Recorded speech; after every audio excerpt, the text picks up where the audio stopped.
This is Digital Scouting calling. Trends from around the world. From Paris, France. Joel. From Dubai, UAE. Namekan. Great. Cool. And your host, from the rainy but beautiful city of Hamburg, Germany, Dr. Robin Kiera. In talks with incumbents, especially conservative senior managers, I often still hear that it won't be so bad, the whole digital stuff, because the regulator in the end is going to save the system-relevant industry. And what do you guys think about it? And what is the role of the regulator in your region? Maybe Namer, you start. The role of the regulator when it comes to the Middle Eastern part of the world is significant. Talking about Dubai, or let's talk about UAE and then Dubai, Abu Dhabi. They're both the regulators have been very aggressive when it comes to coming up with new regulatory mechanisms by coming up with rules and regulations that are far more conducive for growth when it comes to insurtechs, when it comes to fintechs as well as a whole. Some of the, I would say, activities and laudable efforts that the regulators have done. DIFC lately launched a $100 million fund for fintechs, which is significant, which is a great move. It shows that the regulators are actually opening their arms, to fintechs and insurtechs from all over the world and come to the region. Number one. Number two, they're also focusing on the granular level, which means education. Both DIFC and ADGM have formed their fintech academies, where they're educating the professionals of what truly fintech is all about, with international collaborations. Now, these are important things. Fintech and insurtech, or this entire, as people take it as a buzzword, is not a buzzword. In reality, there's a lot more beyond it. You need to understand what's beyond it by actually understanding and educating yourself of what really fintech and insurtech does and what is the mindset that you need to have. So they're actually working right now on educating the professionals, the students, building up ecosystems, fintech ecosystems. DIFC has launched their fintech hive, which is doing exceptionally well. At the same time, they have ADGM, which they've set up their Reg Lab as well, which is doing also very well too at the same time. So that basically shows that the regulators are really, really moving and progressing fast towards adapting, financial technologies as an umbrella, not just for. So the regulator is not saving the incumbents in the UAE, in Dubai, and Abu Dhabi.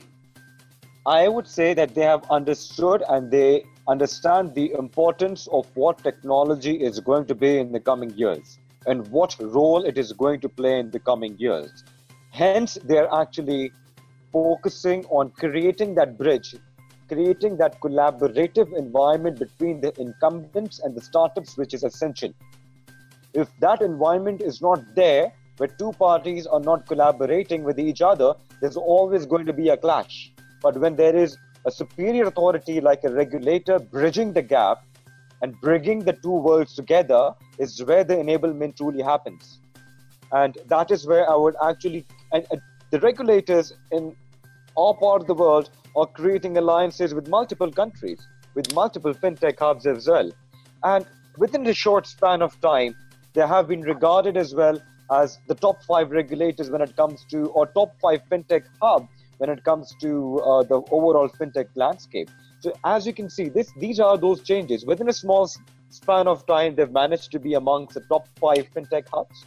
Number 2, they've actually managed to introduce a fintech fund as well. They've also launched their acceleration programs. They've launched multiple, I would say, initiatives related to fintech education. At the same time, the Reg Lab, and then you have multiple events happening. So in September, October, the global fintech events happening in UAE, and everyone from all over the world will be coming in. So this shows that the region is opening its doors for everyone from all over the world to come in and make this their hub to innovate, to test, to incubate, to scale, and then expand to other parts of the world as well. Cool. How about in France? Is the regulator there more friendly to the incumbent and helping them, or a similar role like in Dubai? No, I think that lots of things that Namir said are also right in France. For me, regulator is here to first protect the customer. Second, to challenge the incumbents. Because you need to, thanks to the regulation, you need to be the little sting that will challenge the incumbents in order to improve or to challenge his model. And then, and here is where I agree with Namir, is the regulator needs to put the conditions, the necessary conditions and the necessary background to help the full ecosystem grow. And the regulators need to be something at the same time transparent, that you can't see because it's here but you can't see it, and at the same time it needs to be a kind of step where you can step on and go further in your development. So you need to be restrained and challenge at the same time, and this is really something important. And the role of regulator is it's quite complicated, really complicated. Well, I talked to on stage. I did an interview with Dr. Frank Grund, who is the leader of the supervision of insurance in Germany. Also plays a role in Europe. And I asked him the same question. I said, "Aren't you actually the best friend of the incumbents?" And he was like, "No." He's a very serious guy, so he said, "Actually, no, I'm actually the best friend of the customer." And he said, he literally in public said this. His role is actually not to save incumbents. And he said this was a long pause, so that everybody in the room actually understood it.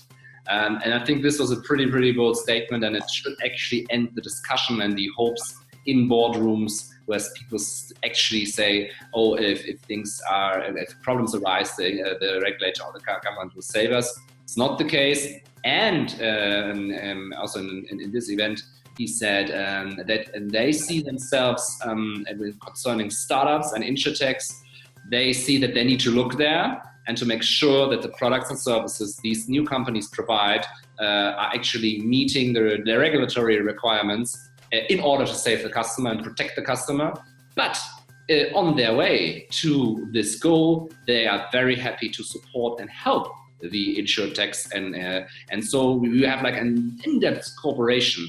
And myself, with my with the company I work for, we are also submitting applications for licenses to the regulatory advisory board, and it's not easy because very lots of legal work, but it's not impossible if you have a talented person there or some lawyers and that help you along the way.